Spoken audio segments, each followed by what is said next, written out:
on January. Okay, got it. Okay. All right. Thanks for recording, John. And this is a special meeting of the Lyme Senior Center Building Committee with an agenda that is set for one item only. And what we will do is go through the agenda with the call to order. We have the attendance for the members, and our members that are attending for this special meeting are myself, BJ Birnblum, Russell Leonard, David Lam, Stephanie Gould, John Kiker, Mary Stone, Rick Golding, Alan Shyness. We're still waiting to see if Ken Biega and Skip Beebe may join us, but that right now we're above a quorum, so we're good if we have to vote on anything, but we're not voting on anything tonight, so that's okay. All right, so I did put on the agenda that the minutes for the January 2023 meeting will be tabled until the next regular meeting. I'm not sure if I have to take a vote on that, but let's do it anyway. Can I have a motion to table those minutes? So move. Okay, Alan, and a second? BJ. BJ, okay. Any discussion, further discussion? All those in favor signify by going, yeah. No, okay. Yeah. No. Yeah. We'll do a high five. Okay. All right, we're good. Motion carries. All right, we have no outside communications. And our guests tonight are Rick Staub and Kelsey Janis from Point One. And I've asked them to sit in on this meeting and absorb the comments and questions. If there are direct questions to them, that's great, but otherwise, let me decide which questions need to go straight to them if you're unsure of that, all right? Because that's going to be part of what I'm going to ask you to do as a charge for this committee meeting. We have the latest cost estimate. You were sent that in a document on January 19th, and then I resent it this afternoon to make sure everybody got a copy of it. It should have a green section at the top and a blue section at the bottom. This is the culmination of hours of work from the working group that met with Point One, that included myself, Alan, Russell, and BJ at some points of meetings. So we anticipated that our latest cost estimate, which is not our last cost estimate, I need to stress that. Our latest cost estimate is no surprise that it went up. So what we would like to do tonight, and this is what I'm asking you to think about doing. There are pieces of this cost estimate that we would like to see if there's any way that we could not necessarily reduce them, but refine them in some way that we can feed back that information to the two towns. There could be items, the larger items that are listed below in the blue section, and also the items that are listed in the green section of work that we could ask Point One to discuss with the working group to see if there are other avenues we can pursue, either through value engineering, add alternates, or definitely some kind of reduction without changing the wonderful plan that we have in place. So that's what I'm asking that this committee does between now and the end of working day on Monday. Please send me your questions or your comments or your perceptions of what you think should be looked at by this working group again. I'd like to meet with them before February 8th or shortly, so that on February 8th, we can come back as a committee and really clarify for ourselves what we need to do stepping forward. Stepping forward could mean possibly, and I'm only saying possibly because there are lots of steps that need to be taken in order to do this. That when we met with Dave Kelsey, Tim Griswold, David Lam, Alan Shyness, myself, Russell, and Alan, well, I already said Alan, last week, there was the possibility of a referendum that might be floated as an idea of how to keep us on track so that we don't have to pause in this plan. And if that's a possibility, it could happen this spring, which means if it's voted in a referendum for us to proceed, we would use the design development estimate, which would be the next cost estimate, as our benchmark for the monies that we would look for. And that will happen. And we hope that will happen, and we hope we might be able to do a referendum, but there's lots of legal steps to have to be taken to actually do a referendum. So I'm letting Alan, Tim, David, and everybody else in both town halls figure out if that can actually happen.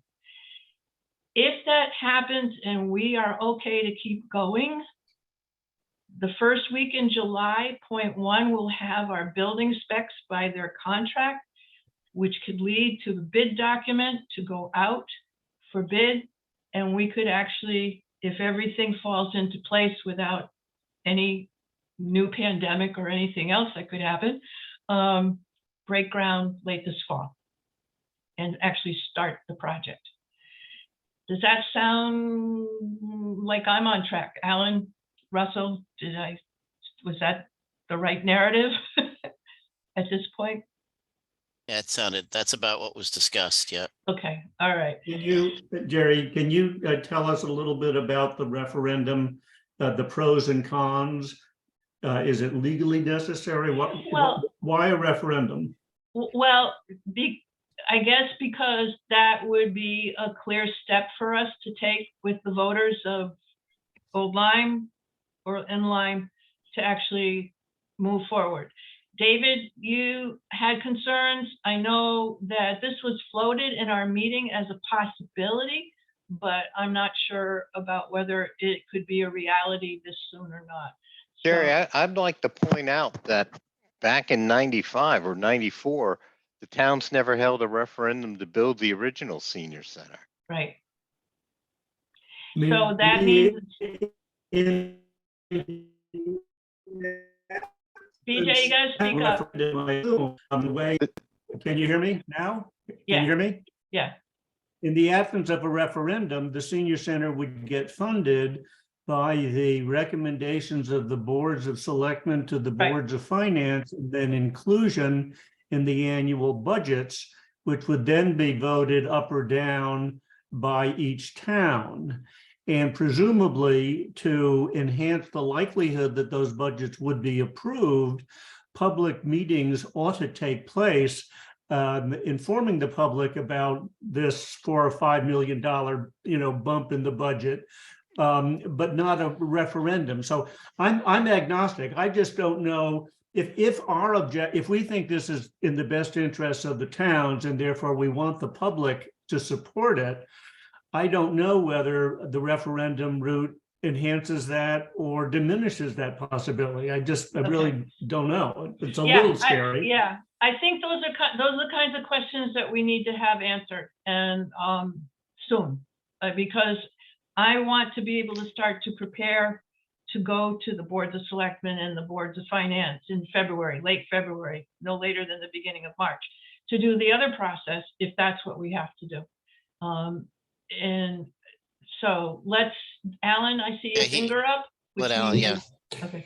I just want to clarify that we, Jerry, nobody here is advocating for the referendum. Right. Feedback that we received from the town of Old Lyme specifically is their custom to hold a referendum for major projects like this. As an example that I was given by David Kelsey, the chair of their board of finance, when they did their town hall renovation, that was approximately a $5 million project, and that went to referendum. So I don't know that we as a building committee have much jurisdiction over whether they choose to. We don't. Yeah, it's not our decision. It's not us. Referendum. It's not on us. And if they go to referendum, Old Lyme, then the town of Lyme is probably put into a position of needing to be consistent and do the same thing, unless we have some of the people who pay for this in their taxes voted and some didn't. So That's the referendum story. I can't talk. I'm in the middle of a Zoom meeting. I'll call you back. Bye. Sorry. And I don't know just how much influence we're ever going to have about them making a decision about taking something to their town for referendum. If we do a referendum, there will absolutely be public information sessions like we did once already. We had a well-attended information session about this project a year ago, April. The second point I want to make is that the feedback that we received in that meeting with the two selectmen was feeling pressure on their budgets and their mill rates with something that rose by $1 million from the estimates that were given, a little over $1 million. And when we do what Jerry described, it really is with an eye towards reducing the price tag without reducing the value. Right.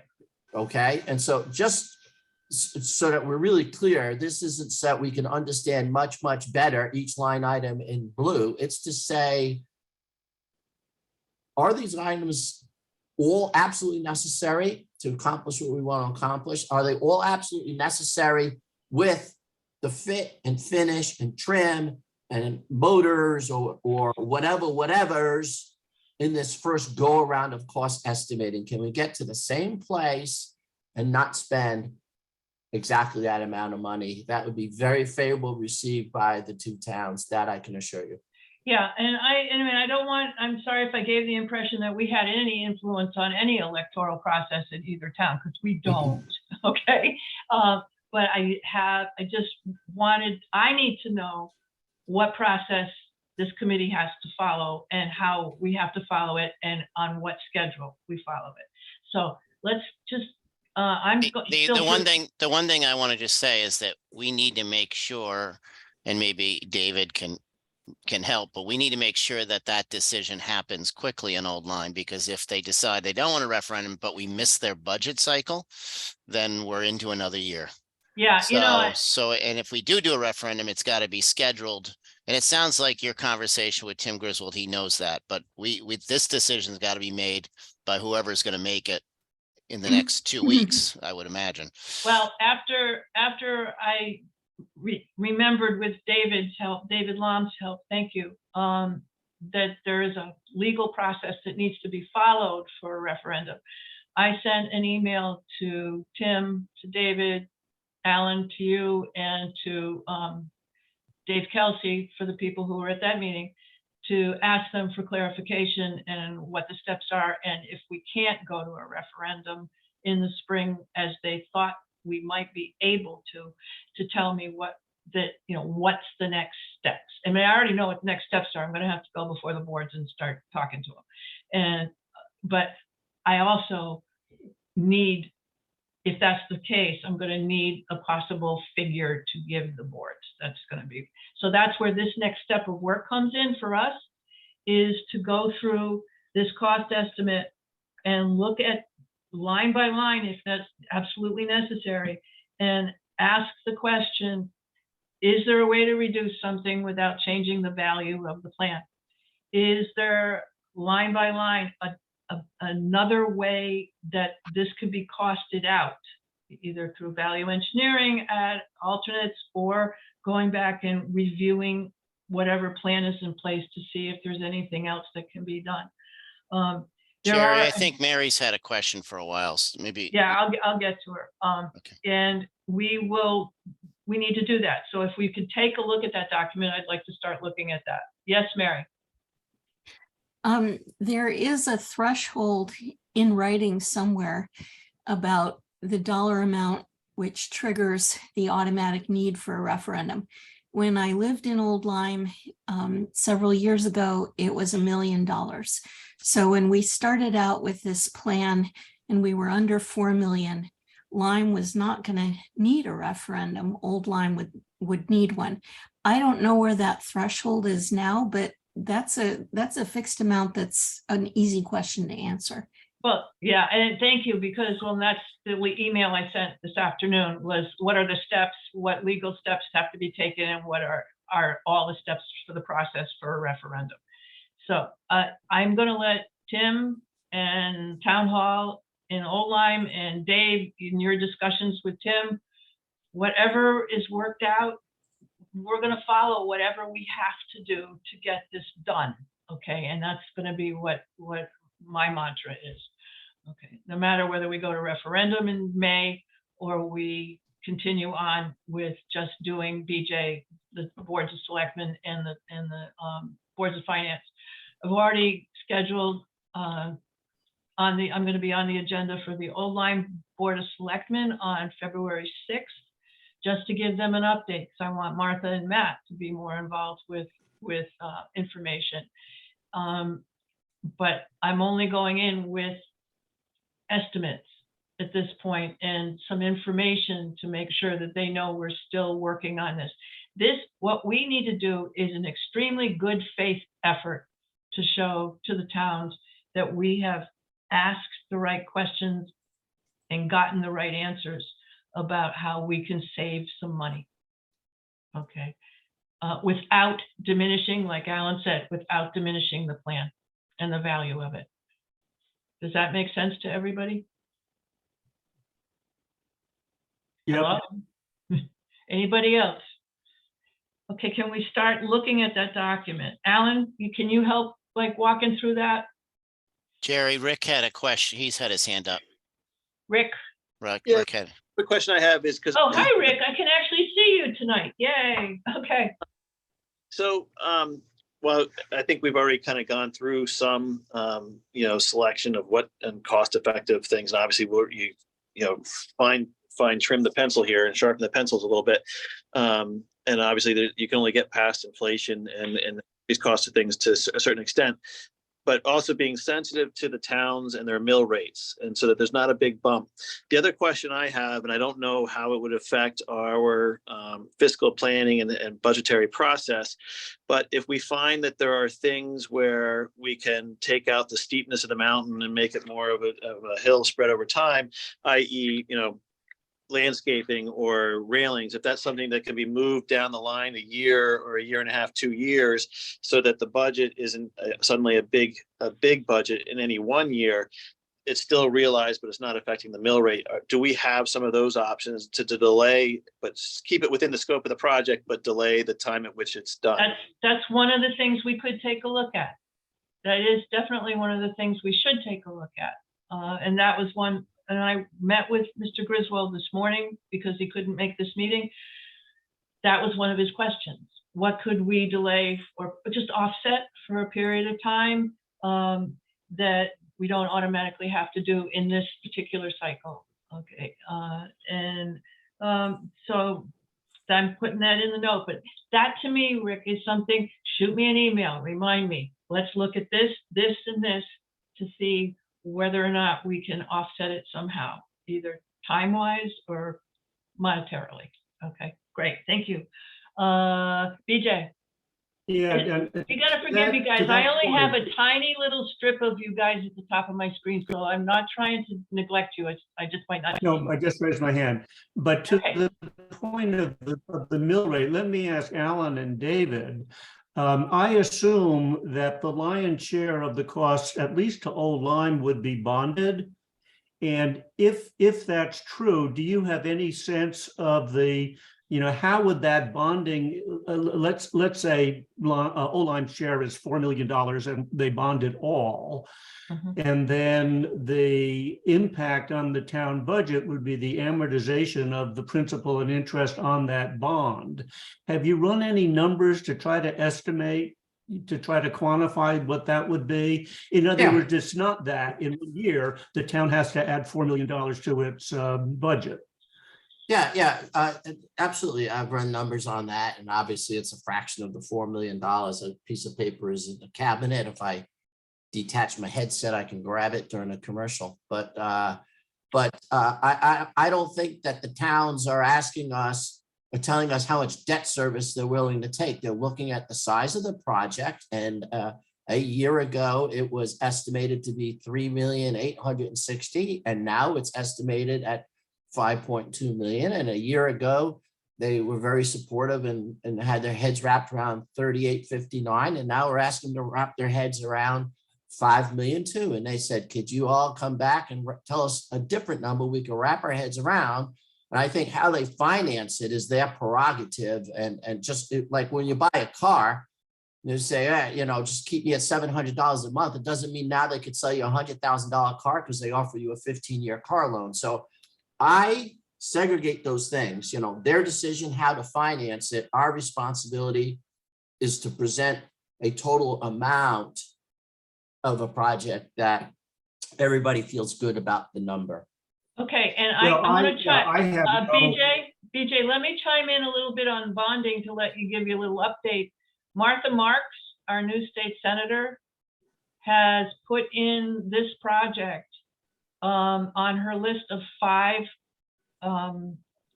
projects that she would like approved for bonding for Old Lyme.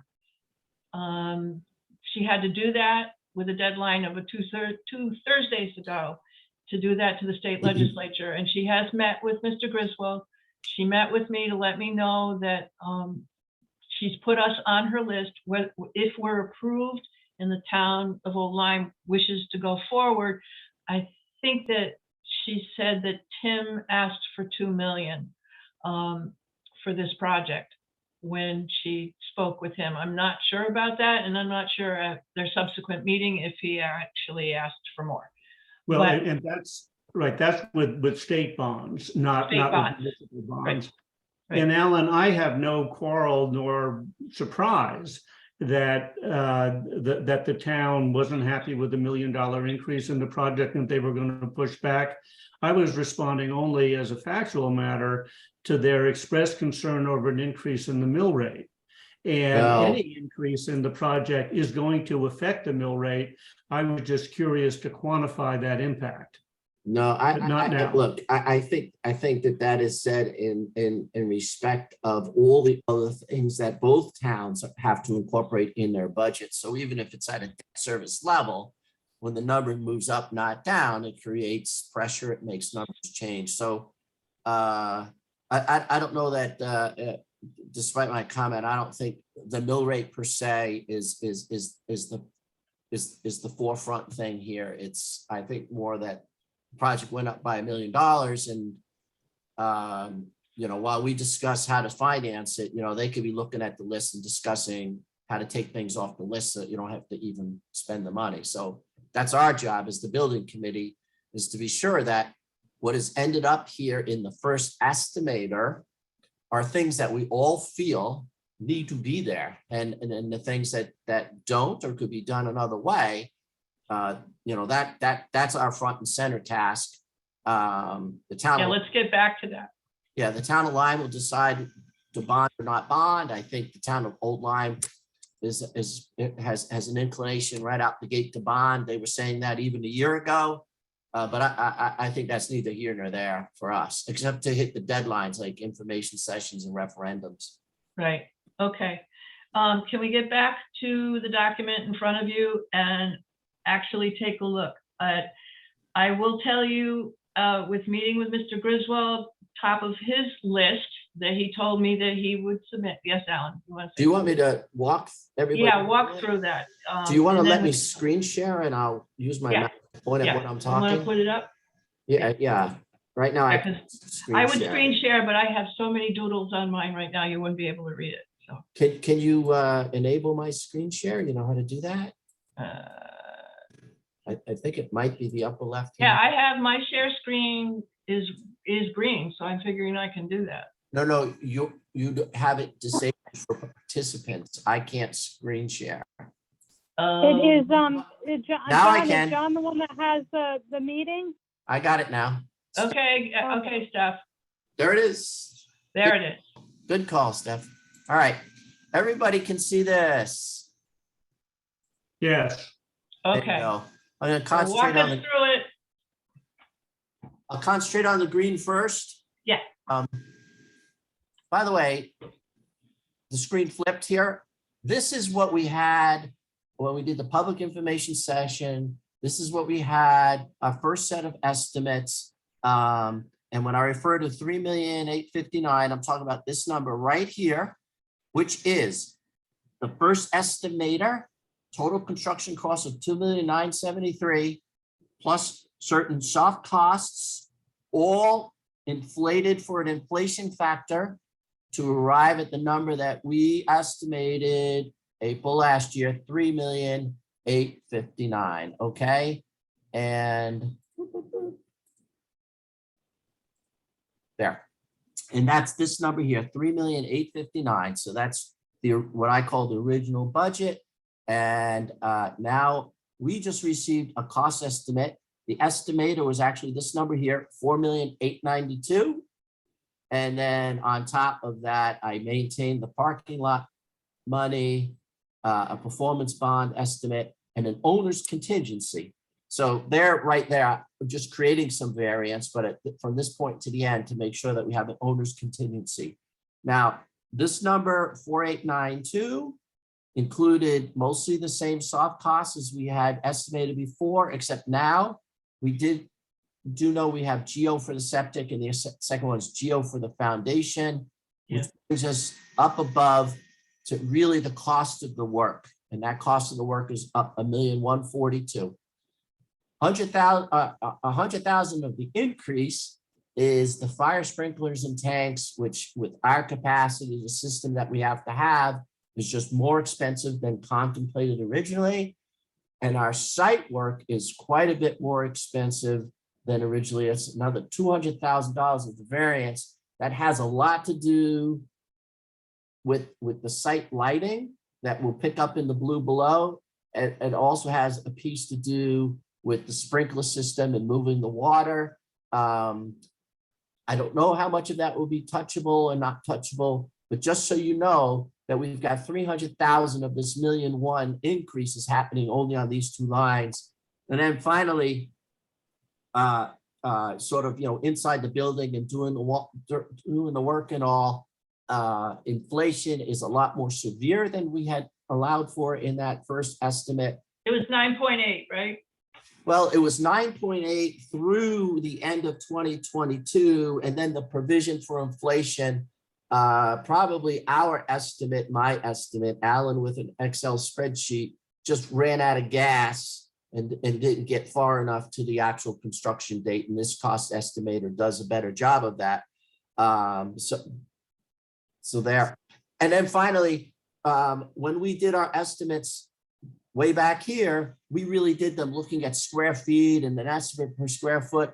It's not like we were looking at design choices and all that. Now that we have a first set of design choices and the layout plan we approved, it just adds up to more money. Now, what becomes operative is what we've done here down below in the blue. Regardless of which line item in the green, these items have just been sucked out of those numbers. So you can see some of the big ticket items and understand that within that $5 million price tag, these items exist and these items are therefore discussable by this committee. And I'm not going to read them to you because you can read what they are. I'll just point out, for example, the site lighting, $124,000. Some of that is in the site work, and some of that is well, I guess that's all in the site work. That site lighting, as an example, it makes up a big piece of it. And I will throw the first tidbit out there. Now, should I steal your thunder, your electricity, Jerry? But we did learn very late today that these electric charging stations would not be required by town code. Yep. Because we are a renovate, not a knockdown or a new construction. So with that, I'm going to stop the share because that just orients you to what's on the sheet. I think what we want to talk about is the things in the blue here that turn out to be opportunities in whole or in part, maybe done, but done with less expensive materials or done later, like landscaping. Landscaping isn't here, but I'll tell you, it's $48,000, Rick, because you mentioned it. And that's a really good idea. That's something that we could just put into the next fiscal year. So that's my walkthrough of the document so everybody understands what's in front of them. Okay. Okay, thank you, Alan. And so I'm opening this up to some more discussion now with the advice that you seriously look at this document, especially in the blue portion, to see if you have ideas, questions, advice, whether you'd like to keep that item, change it, let us come back and discuss it with point one of the possibility that we do that without violating any building codes or any other codes that we Okay, have to follow. Yeah, can I start off? sure. The first thing I'd like to throw to the lions is the stone cladding. Serves no structural purpose, saves us $120,000. If we want to come back and do it later, that's always an option. Thank you. Um, That's a good place to start. And just in terms of how we go through this here, and by the way, Mary, I would second that, if we were, I think that really makes sense. There's probably some cost instead of that 20,000. So we won't save the whole 120. Mr. Staub will keep me honest and accurate in my. Absolutely, huh, Rick? Some of these things might be literally, it just disappears if we say we don't want to do it, but this one will have a replacement cost that will be less. Is that right, Rick? Yes, I'm not going to jump in until I'm requested to jump in. So there you go. Now I'm requested to jump in. Yeah, by all means, some of these things you take the skin away and you got to put some other skin back on. So that's expensive skin, and there's other skin you can put back on that's less expensive for sure. Very good. Yeah. Okay. Excellent BJ. first start. BJ. The first item, the operable motorized partitions.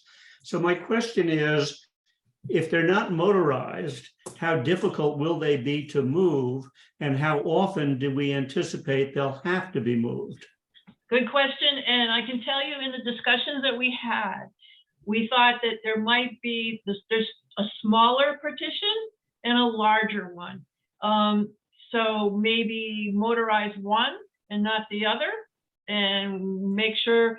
I think Stephanie is concerned, and so am I, about having much older members try to move things. But if they're easily movable without being motorized, is that an option that we should pursue? And also, I think we're more concerned with maybe making sure that they're more soundproof than they are motorized.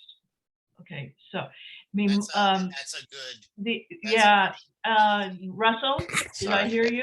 Yeah, sorry, my phone. That's a relatively easy add alternate too, Yeah, so that would be, and can you explain, make sure everybody understands what add alternates are? It's like. I can let Rick do that. Do you want Okay. to explain it? Yeah, Rick. Rick, you can speak now. You can speak, Rick. I do what I'm told. Thank you, Russell, and all. So an add alternate, one way to manage costs in a construction process is to include in your base drawings everything that's required and mandated by the building committee in this case to be as part of the project. The things that may be desired but are not top priority, I shouldn't say top priorities, but maybe are these kind of low-hanging fruit that can save some money, can be called out as add alternates, which mean the contractor, when it goes out to bid, can pull them out as separate items. And if you decide to, as a group, to include those items into your construction budget, you can do that. And they're very well itemized and thought about, and it's not just kind of a haphazard number, it's a very well thought about thing. So there's also things called deduct alternates. That means you can identify things you want to remove from the project. We think add alternates are better because it starts at a lower ultimate cost to start, and then you're going to add to that cost instead of right. And we don't want to take out anything that people really want, but they also want to see if there's a different way to fund it. To kind of tag along with that, and add alternate may be something, again, as that was mentioned earlier, that could be scheduled in a future date too. It might be something that's capable of being added later on. Not everything will be, but there might be some things that could be. Is a motor for a motorized partition one of those things, like you do the partitions now and you motorize them in the future? No. Uh-uh. Right. I That's, would No, say that's that's, just, uh, that's the door you pick. You gotta pick the Right, right door up right. front. Can I- You would do that after, you wouldn't do that. Whose voice? Steph, is That that was your Steph. voice? Yeah, I see a Yeah, little I had a hand and question. Stephanie, go ahead. I have a question. I agree with what you're saying, Jerry. The big part is going to be making sure it's soundproof so we can hold multiple programs. Yeah, But my question is about that. If we don't motorize it, is it going to be as efficient to be able to? Because I do suspect that we are going to be moving those to make them, bigger and smaller rooms on a regular basis. And Yeah. I'm a little concerned with maybe pulling out of motorized because I really think that's something that we will be using quite a bit, okay, good to to know. accommodate our programs. Yeah. Yeah, thank you, hon. Thank you. That's good to know. And I agree. Stephanie's goal is to make sure that her simultaneous programming uses that space in the most effective way. So if she has to move those partitions on a regular basis every day, we need to understand whether or not they should be motorized or not. The other thing is if there's new partition technology that makes it easier to move something that's more soundproof down the road, maybe we can take a look at that. That's up, that to me, that's up for a discussion. Okay. Okay, how about, all right, the site lighting? That is something that was, I'm going to bring that up because that was on Mr. Griswold's list this morning. And Rick, I did speak with Greg Nucci before this meeting and to tell him that we're concerned about the lamppost lighting and the trench work that might be needed for the lamppost lighting outside of the building and the sidewalks into the building. Whether or not we have to have as many lampposts as we have or have to add as many as are needed by the building code, but more so whether or not the question that came up is whether or not you're capable from your MEP engineers or from your electrical engineers, whether or not we'd be capable of replacing the existing lampposts with newer lampposts, better technology, given what the system can do at this stage, to ask that question of the electrical engineers. Because I know that those lampposts are old, they're luminescent, they're going to die eventually, and they're not throwing off the lumens that might be needed for code. So, but Greg said he would talk to the electrical engineering engineer about the lighting package to see what could be done with that. Digging the trenches, guys, for all the work that needs to be done on the site work is really expensive. But if it's mandated and necessary, then we got to do it. If there are any way that we can offset some of that work, then that's what we want to look at. Does that make sense? Okay, thank you. Shaking heads. I like shaking heads. Okay. All right. The interior glazing, I want to make sure everybody understands because I had to clarify that with Tim again this morning. The interior glazing basically is what we want to do in the hallway, the new hallway in the section, so people can actually look into the rooms to see what's going on. It'll also put more light into the hallways, to the new hallway. That's more than the windows are separate, right, Rick? Is that right? Yeah. Okay. correct, yep. Okay. So, what does the interior glazing mean? Does it mean cutting holes in existing walls and putting windows in? well, No. the new hallway that's going to go in.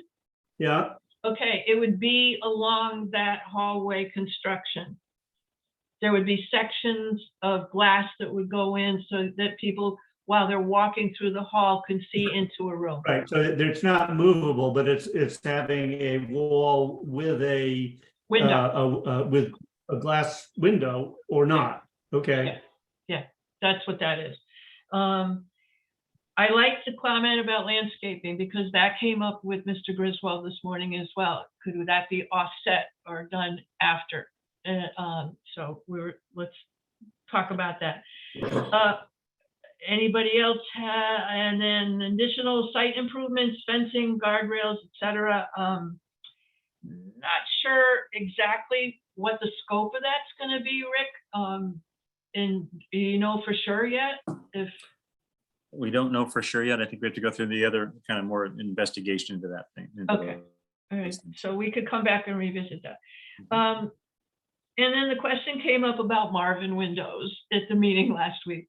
And the idea of the quality of the windows that are going to be replaced. We're not going to, I don't think we should go cheap on windows for the long-term durability of this I building. second that. Okay, because of all the problems we've already had with windows there. But again, is that something that we should look at? Okay, and just talk Jerry, about. can I make one comment? I know I wasn't asked to talk right now, but No, jump in when you think jumping in. I'm doing something wrong, especially, okay? No, there's a note on the side of the windows that said they're premium. And I Right. just want to reiterate to the group that Marvin, the Marvin series that we're picking is not necessarily their premium windows. It's not the most expensive windows in the world out there. They're very middle of the line windows. And so we're not talking about very expensive windows compared to some things, and they're not the cheapest windows. So Okay, I Joe. would say they're more moderate line. They're just premium to what could be budgeted into some other commercial building. Right, I'll get that cleaned up the next time we publish this thing along with the Yeah. Geotech Foundation. okay. All right, next thing on this list is our projection screens. I'm not sure how many you have initially put Number into the wise, plan. I think there was 3 screens. Is that Kelsey? Did you remember how many screens were in there? I think 3. 3? So, I mean, $7,000 a screen. I haven't bought any big screens lately. Sounds like a lot of money for a screen. Well, BJ, we're not talking about a pull-down screen. I think we're talking about a wall-mounted television screen, large screen TV. Oh, Okay, because that will Wow. enable Stephanie to be connected through the internet to lots of different programs or lots of different things, movies, things that she would. Do we need 3? I don't know. Let's talk about that down the road. There's and it's not just the price of the unit itself. It's whatever has to attach to it and wire to it and all the components that go Yeah. along with it. no, So $7,000 for a gigantic projection TV makes more sense to me than a pull-down screen. Yeah, no, we don't want any projectors hanging from the ceiling or any pull-down screens. That's not good. Wait. I'm sorry, I missed a tiny bit of this conversation because I had the cleaning people came in and I had to tell them not to be scared. So we're looking at doing a TV instead of doing a pull-down screen? Is that what I understand? Yeah, we've talked about this from the very beginning, Steph, that we don't want a projector hanging from, or a projector on the floor, or a projector hanging from the ceiling, and that you would have wall-mounted screens so that you can do what you need to do. Wall-mounted, New what do you mean? technology. We're going to come into the 20th century, if not 21st century. Yeah. But what I mean is, are we going to still have a projection, a screen that we can project on? Is that going to be in the plans? I don't mean it might not cost this amount of money, but like we have right now where we have a pull down screen, are we going to have something similar to that in the new plans? Because we use that quite a bit. What would you use it for that you wouldn't instead do the same thing with newer technology? Can you give us an example? Well, I don't know what you mean by newer technology. Maybe if you explain that to me, I could understand. Well, But right now, okay. Well, newer technology to me is people have transitioned past projecting things onto screens, and they've transitioned past whether it's sitting on a table or hanging from the ceiling. They've gone past that to where everything is cast to a screen that is like the TVs we have at home, that those things can be hooked up to cable service. They can receive PowerPoint Yeah, presentations. streaming You could stuff. stream on top of it. You can cast from a device and cast it up to it through Bluetooth, so it plays whatever you have on a device. Yeah, I mean, I guess the question is, if you're projecting now using stuff off a laptop, we could do that on a TV. If you're using a slide projector or you're using a 16mm film, then you'd probably have to go old school. So if it depends on what you're using it for. So if you're currently using a projector that's connected to a laptop, then this would be Replace that. right? You'd go right Replace. directly And it with, would, right? So if okay, you, I understand. So, yeah. oh, go ahead, I apologize. I apologize. That's Go ahead. fine. No, I was just gonna My- say, it's how you use it. That's all. So my one thought on that, and this, what you're planning on doing might take care of this, but I just wanted to double check. Like one thing I like about using the pull down screen is it's much of a bigger space than a regular TV is. So like when we show movies, for instance, everybody can see no matter where you are in the room. It's not based on the TV. That's a pretty big TV in the corner. Does that make sense? Yeah, the TVs that are going to cost $7,000 and be as big as your projection screen. It's gonna be huge. They're gonna be huge. So it's going to be One more huge, huge? and it's going to be in the. They're gonna be huge. Okay. They'll be big, And it's, they'll be big enough. We'll make sure of it, okay? Right. and They'll be- it's going to be centralized, right? Like Well, yeah, I it mean, won't the be three, pushed in a corner. when we work with point one again, I want to revisit where those screens are gonna go. You know, so that Okay. I can give you a clearer picture and we will have one as well, all right? Okay, that would be helpful. Thank you. I'm sorry. I just No, wanted to no, double honey, check. that's a good question. That's great. Okay. All But right, after all that said, just so you know, you don't have to have 3 screens and you don't Yeah. have to have that technology if you don't want to. So that's where the $21,000 becomes up for grabs. Yeah, when we did the feasibility study and we did the first walkthrough and we talked about what we would like to do to make sure we are in the 21st century, this is where that discussion started. But if we don't need 3 screens, we don't need 3. Maybe we only need 1. But it would be nice to just make sure we understand where they're gonna go possibly and how they could be used. So Stephanie has a clearer picture of that. Okay, all right, That'd be great. Thank you. okay, all right. Jerry, Um, with who's apologies, got can their I hand just, up? BJ. yeah, just go back for a minute to the operable motorized partitions.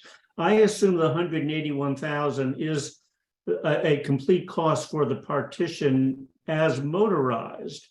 What's the cost of the motorization though? In other words, if it's not motorized, if it's a manual partition, do you have any sense of how much less expensive that would be? I don't have the number off and I don't want to make a guess about that. So that's the first exercise we're going to do as part of reviewing that number. is ask that Yeah, in question. other words, I was thinking 181,000 is a lot of dollars, but then it just occurred to me that if we don't motorize it, we're not saving 181,000. How much are we saving? And BJ, there's more than one alternate to that. It's not just a matter of saying it's either motorized or not. There's different ways to manually twist, crank and things like that. So there's different Sure. solutions Fold and besides. unfold, yeah. Exactly. Yeah. Yeah, but Yeah. that's gonna be true for every line item there, is we're just shooting in the dark if we're saying, oh, we'll cut that line item and we think we're saving 181,000. We may not be saving, we may be saving 10,000. We said that up front. I said that up front. Every one of these has to have a replacement cost. The reason for going through this exercise is because I'm going to say, get rid of the projection screens altogether. And someone's going to say, no, we need them. Don't even think about changing them from what they are. So this is giving feedback so that we understand where to sharpen the pencil and where to leave it alone, because this is not negotiable. That's Right. what we're getting here. Okay, and, and David, I will reemphasize though that the EV charging stations are out. Okay, they are out, because I worked with Eric Knapp this morning and got the language of the new zoning regs for Old Lyme, and we do not fall into the category of having to have an EV station, and there are lots of other arguments against it as well. But we thought we were going to have to do it because of the increase in parking spaces, but we don't, because we're not tearing the building down and rebuilding it from scratch, and we're not on a new site where we're starting a new building. So we fall under building, not parking lot. So that one we can take out. That's And 30 grand. certainly if gone. someday in the future, a year, 2 years, 5 years in the future, if that we need EV charging stations, that's Yeah, obviously be done in the future. Yeah, and the rationale that Mr. Griswold had this morning is that, you know, if somebody wants to come and charge into a charging station, put it in a commercial area where they're going to go grocery shopping or eat lunch, so that they're there for the period of time, but they're not sitting in our parking lot waiting for their car to charge, okay, for 2 to 3 hours or more. Anyway, okay, so let's move on. Interior hearth masonry. Let's put that together with the fireplaces, those 2 items. And then draw lines through them. Oh, okay. All right, possibly. Anybody else have a comment about, remember where they're going to go? There's the large one and the new addition on the west side with the chimney that's on the exterior wall. That's the large one. Then there's a smaller one in the space that we now call our library space in the center. And I'm going to be honest with you, Stephanie, back me up with this if you've observed the same thing. People are not coming and necessarily hanging out as much in the center as they used to, but when they do, they're hanging out in that little library space. I've noticed that 2 or 3 people. I was just thinking the same thing there. I was thinking, if we're going to cut one, let's cut the one on the other side, because I think there's something that would be very welcomed at having a fire in the part where they're going to be sitting in that library Yeah, area. sitting reading a book in front of a fire kind of appeals to me. It's what I do at home. And that to me is one of the home moments that I'd like to see, is that smaller one in the library space.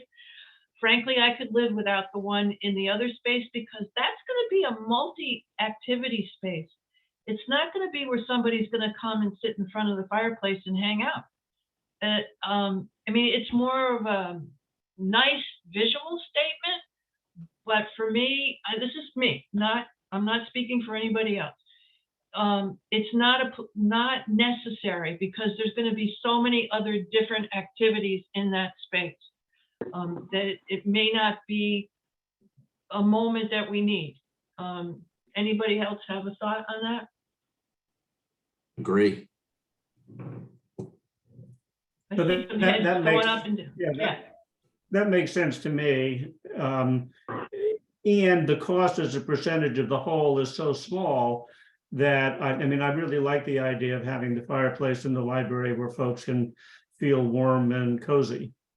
Yeah, and you know, through the pandemic, the idea of us being a lending library really took off. So the idea of having books and having more books and having relationships with the 2 libraries as well, it makes that space even more important. Yeah. So Okay. as I said a few months ago, or maybe years ago, when we started this, fireplaces are a perfect donor opportunity.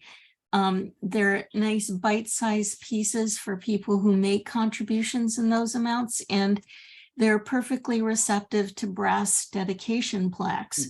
So this is where I would look for a private donor. If you want an extra fireplace, offer that on your menu of things to donors. Okay, all right, okay, so that's good discussion. Additional sidewalks, accessibility and egress. That's designed with ADA in mind, and also for whatever that was decided on the site plan for the walkway with the new 2 handicap spots, being able to walk safely on the sidewalks. We already took out the bluestone though, right, Rick? did it come out of the number? I don't know. I can't remember if that came out. I don't think it came out of the number yet. There's some number in Well, there that's still there. I'm going to vote for no bluestone because it's slippery and Yeah, And it's wet. I think Greg said it, they were not gonna use it going forward, but I think Rick's right. It's still in this number. It was in the SD budget, so that number will Okay. go down. But okay. we all agree that concrete will be the finish of choice. And just to kind of clarify that whole thing, that we do need to have the proper services outside of exits and egress paths around the building to get people away from the building and safely. And we'll look at the design. We might have had some excess sidewalks in there, and I think that's where we can save some potential money without even affecting the value. So. Okay, great, terrific. Additional drywall, what, that's gonna be required by code. So, and that to me is, that's just an estimate at this point, or, okay, Yeah, that's an estimate at this point, and that was based on extra firewalls required from the original estimate. So, okay, so these are firewall drywall. well, extra drywall equals firewall, basically, yes. Okay, all right, yeah, yeah, okay, learning moment for me, great. Okay, EV charging stations are out. Fire suppression in the attic is required. We would not like the attic to be on fire, but we have to have some kind of fire suppression add into the attic because of all the systems that are in the attic, right, Rick? I mean, Now, the space up there requires it. It's not necessarily the systems. It's just that there's volume up there. If you had a fire up there, obviously that would cause it to expand into the building. So, look like a when you- torch. so when you have when you have any kind of volume in an attic space, you have to sprinkler that. Okay. And then additional storm drainage for the wetlands. I mean, that was part of our wetlands approval process. So that is a required element. Correct. Right. And actually, we don't have to have, that's actually a small amount because Mike Ott was very good and Greg was very good about explaining that there isn't much needed for drainage because of the nature of the ground and the flatness of the ground and the ability for the drainage to be natural in a lot of ways. And I had one more thing that I would like to add to this list too is insulation. Ran into Rick at Big Y at lunchtime today and mentioned this, that I would like to know that if, for instance, we don't go with solar, okay, and I'll talk about that in a minute because it's gotten to be prohibitively expensive. Is there a way to really upgrade the insulation of the entire building to save costs down the road? Save operating costs. Yeah, yeah. Is that something we can take a look at, Rick? Again, Of course, that will add cost. The building code requires a certain amount of insulation to happen within Right. the building. That's going to happen no matter what. That's part of the base cost that's going in there. The good news is the building codes are changed and have changed, and the energy codes have changed along with them, which is making every building in the state of Connecticut become more energy efficient just because the codes are more strict, which is awesome. And so whether or not you want to add and buffer into that is something that we can discuss and see if there's some additional work we can do in order to kind of get a higher R value throughout the building. okay, May not be necessary. One of the things that we always want to balance is the idea of this energy efficiency in walls, but windows are also big openings in your building that allow cool air in. And so the potentially lowering the quality of the windows may impact the insulation factor of those as well. So there's a balancing act of the total envelope that we need to think about. okay, okay. All right. I'm kind of done with this list, unless somebody has anything else that you feel you want to talk about. All right. But tell us about the solar information. That Oh, you- okay, yeah, well, I have not brought that company in to do an estimate of the center, but they did the estimate for our house, which we just got in the last couple of days. And the estimate for our house after all the rebates to do one side of our tiny little roof was close to $20,000. Okay, now, Green Bank again is another way to approach mitigating expenses if we decide to go with solar.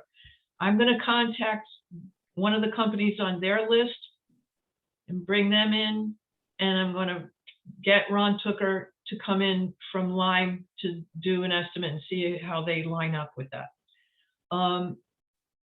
If we decide not to do solar as a building committee, then my question would be to the architects, to the builders, whatever, what can we do to upgrade energy efficiency over time? Now, one of the things that I asked Mr. Griswold this morning was whether or not he contemplated looking at the electrical generator company, you know, the people who generate electricity like Constellation or other companies other than Eversource, of whether or not he had taken a look at them to see if that should be something the town should do to offset electrical costs, because we switched to Constellation just in the last month, and we're locked into 13.6 cents per kilowatt hour for the next 36 months. Eversource is up to 24, and they're looking to do another hike increase in June. The center relies on electricity a lot. And his response so far is that they've actually done that for a couple, the town hall in Old Lyme, and switched to Constellation, and a couple other buildings. So I asked him to think about doing the senior center for lowering the operating costs down the road, which could help us a lot, I think, in terms of public information as well as anything else. So let's hope that happens, and I'm going to keep on him to. Going back to solar, Rick, for rooftop solar, how hard, just the feasibility of retrofitting rooftop solar onto it somewhere down the line? It's piece of cake. It's done all the time. You get the roof set up for it. You get the conduit going to the panel that you need. You're running a bunch of conduit. The goal would be to do it pretty soon, so the roof doesn't have to get replaced at some point down the road before it again. But that's, Yeah. But we'd have 5 years. Yep. Yeah, I would definitely design conduit in and make sure we have a place wherever the main electrical panel is for an adjacent setup. I mean, we're doing. And call it a day, because 9 times out of 10, PV does not follow the building process. It always happens later. We could decide it's too much and walk away, and 4 years down the road, a new committee might form to do it. And if the infrastructure is in place, it's going to be a major cost savings than if they have to run all of that through a brand new finished building. So I think it's just cheap money to do that now. We should plan for that and let the whole PV conversation just parallel this. If it happens, great. If it doesn't, it's another. We're doing a new roof, right? Yep. Okay, yeah, because you have to have a new roof to put in. You solar. should have a new roof, yeah. Yeah, you should have a new roof. But if in 15 years you decide to put PV up, you might do a new roof again. So that's a different story. Well, the upside is though too, if you do solar panels on a new roof, it actually helps extend the age of the roof. Right. Yeah, So so I think in terms of directing point one, we should just say assume conduit and assume a location for this equipment, and then let them continue with their project, and we'll just continue the conversation on this as a side. That would be great. Because it's not, saves me a lot of work. Too. Yeah, I don't think that should be your main focus of your fundraising abilities at this point.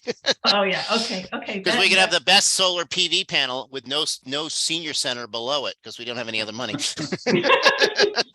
And the other thing, the price goes down on this sort of. Yeah, it changes. It changes hourly on what PV is doing.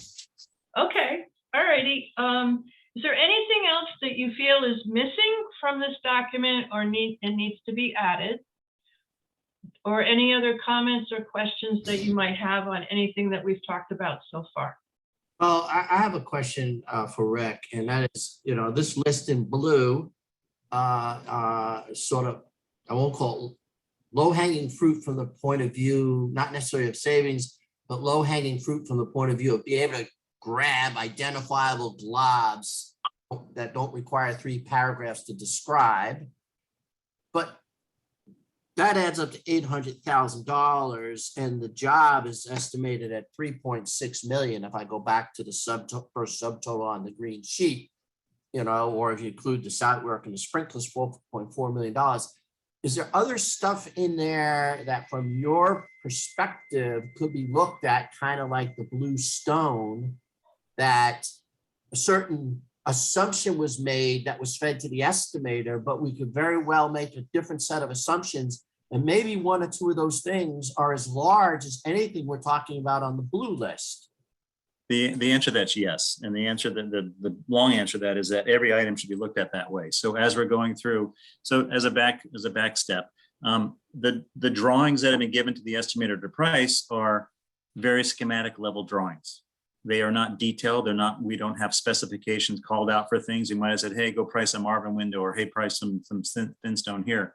There are specifications that we're going to be adding to those things and notes to those. Like a prime example is the hearth or the gas fireplace that might be in the library. Someone could have assumed that's a $20,000 fireplace, but in reality, it could be a $5,000 unit set around drywall and other things and be very kind of simply placed in there. So as the design develops, there's every one of those places I looked at. And now we have mechanical engineers and electrical engineers and site guys to bring to the table as well. Yeah, I mean, we're really into the meat and potatoes design development phase at this point. That's what we're going into, right? Yeah, Correct. so that's where a lot of these questions can be answered. I Yeah, had a question about Mary, hold something. on. Well, I was just gonna say, to reiterate what Rick was saying, I'm sorry, Mary, but one of my colleagues at Centerbrook, who's a colleague of Rick's too, used to say that estimating a building and designing a building is like walking towards a building in the fog. And the closer you get to the building, the more you know about it, and the better your estimating becomes. So we are at that point where we know kind of what the building looks like from the distance, but we don't know all the details yet because we can't see them. And that's what Rick's saying. As we get the next step, we're going to get a lot closer. And then there's still another step after that where we know the colors and we know the how shiny they are. So every step of the way, it gets a little better, but we're still in that. And Russell, here's the good news is we know that the number's high right now, right? Right. So the decisions we're making from here on out are going to have that in our mindset that, we got to be Right. careful. Right. And not. Okay. Right. Sorry, Mary? Mary. I did not see a furnishings budget. Is it correct to assume that there is no budget for any new furnishings? It's in the green section. It's FF&E allowance on the green section. $100,000, $100,000. There's $100,000 in it. If you And- look up at the green section, Okay, I see that. And what are we buying with that money? What do we need? Was that just a nice round figure to plonk in there, or is it based on specific needs? Is my question. I think I can answer that. We don't know yet what we need. And that's what's going to have to be worked out with Stephanie and what we can plan. That was just an estimate to put in for the possibility of maybe new tables and chairs, but do we already have what we need for tables and chairs? That's sort of the fun stuff that we can look at down the road. And it may be that we don't need 100,000. Maybe we need only 50,000. But I think that's reasonable to at least leave for now, based on that we don't know how much stuff's going to cost or what we're actually going to need. We have some decent furniture that we just bought like 3 or 4 years ago. We have new tables and chairs that we just bought in the last couple of years. But we're also talking about office furniture or anything else that may be needed for the function of the center. Okay. And for me, I wouldn't want to touch that at this point. I don't know how anybody else feels. There are other soft costs that we may have to add to the soft cost list as well. We may have to add a soft cost of advertising for the bid process.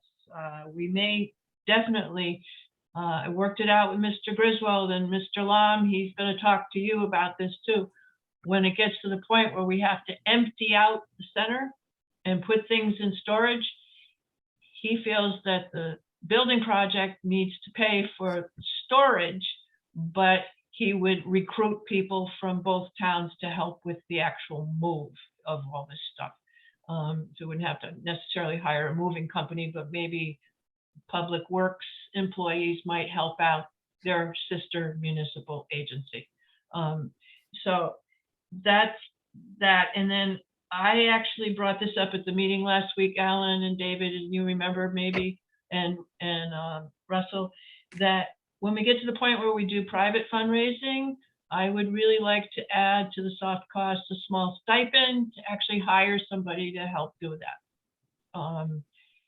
It's something that could be a big chunk of work that we're gonna need help with, okay, down the road. Can always not spend it if we don't need it. Okay. Okay, Aunt Mary, does that answer your question? Yes, that did. Thank you. Okay. Anything else?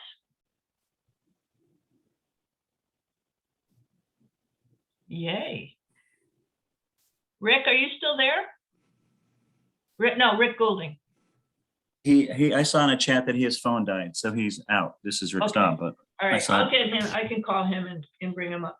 All right, so please, by the end of business day on Monday, if you think of, I'd like to see your list, okay? Or your thoughts or your comments in writing. I will compile them, make a master list for the working group to work with point one.